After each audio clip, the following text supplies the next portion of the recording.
My exclusive interview with Jon Huntsma, the former Republican governor of Utah. He's a motorcycle-loving Mormon, served as ambassador to China for President Obama, but now he's gearing up for a challenge to the president, and I caught up with him during his first campaign trip to New Hampshire.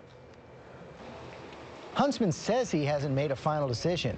Hello, everybody. But he sure looked like a candidate Thursday. How are you? The owner of the establishment. He campaigned with his wife and daughters. And when we spoke, I asked about what could be his biggest problem in a primary. And I know you know that for a lot of Republican primary voters, the #1 question is, does he have a chance? He worked for Obama. What's the answer? I worked for the President of the United States. The President asked me, the President of all the people.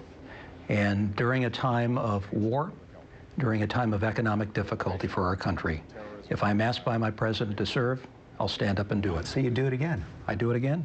Of course. I've always been trained that when your country needs you, particularly in a critical and sensitive bipartisan position, which is the U.S. ambassador to China, that if there is the prospect that you can get in there and bring about change in a way that helps your country through public service, I'm there. The president is also a person, a particular person, President Barack Obama. You wrote to him calling him a remarkable leader. Do you stand by that? He chose me, a Republican. And I wrote that to him by way of a thank you note.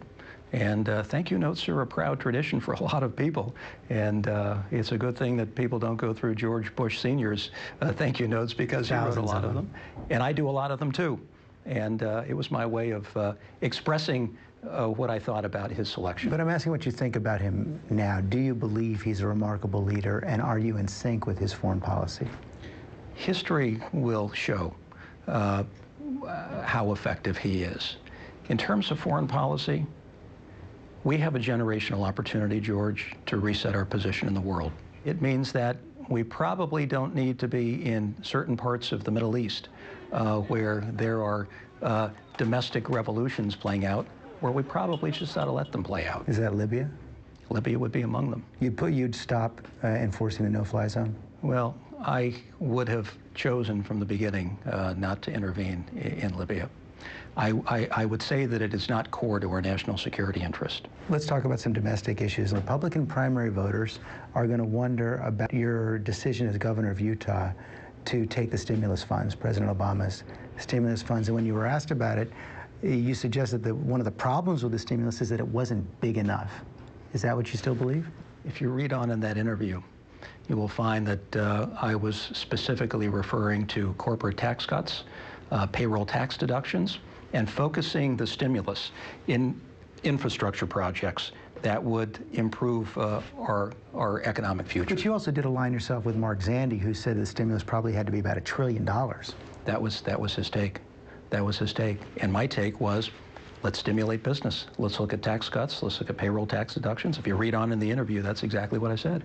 So no apologies for taking the stimulus funds, and you might have wanted more stimulus, but it would have been more tax cuts. A regret that it was not properly focused around that which would really stimulate the economy. No apologies either for other positions that could be problems in a GOP primary. Civil unions for gay couples, some benefits for illegal immigrants. I don't change on my positions. He was squishier on cap and trade. Today our focus, although we all care about the environment, today our #1 priority is the economy. And we should not be doing anything that stands in the way of economic growth. I just have 2 more questions. One comes from one of our viewers, and it's from Joellen Singley of Salt Lake City, Utah. She says, the recent comments by Mr. Huntsman have confused me as to his religious affiliation. Is he a practicing Mormon or not? I believe in God. I'm a good Christian. I'm very proud of my Mormon heritage. I am Mormon. Today there are 13 million Mormons. It's a very diverse and heterogeneous cross-section of people. Think it'll be an issue in this campaign? And I probably add to that diversity somewhat. I don't think so. I think people want to know that you, if you get in the race, are going to be a problem solver, a pragmatic problem solver who's going to look like on jobs and keeping this economy moving forward. I know you're going through your due diligence now. Is there anything that could stop you from running? My wife. That's the final decision. You either feel it inside or you don't. You don't need people who whisper things in your ear. You either have a conviction about our place and time in history and the importance of broadening and expanding the debate.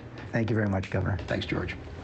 In that interview, Huntsman also called for repeal of President Obama's health care plan and endorsed that controversial budget by Republican Congressman Paul Ryan. That's the one that tied Newt Gingrich up in knots this week, and you can read the full transcript on my blog at abcnews.com.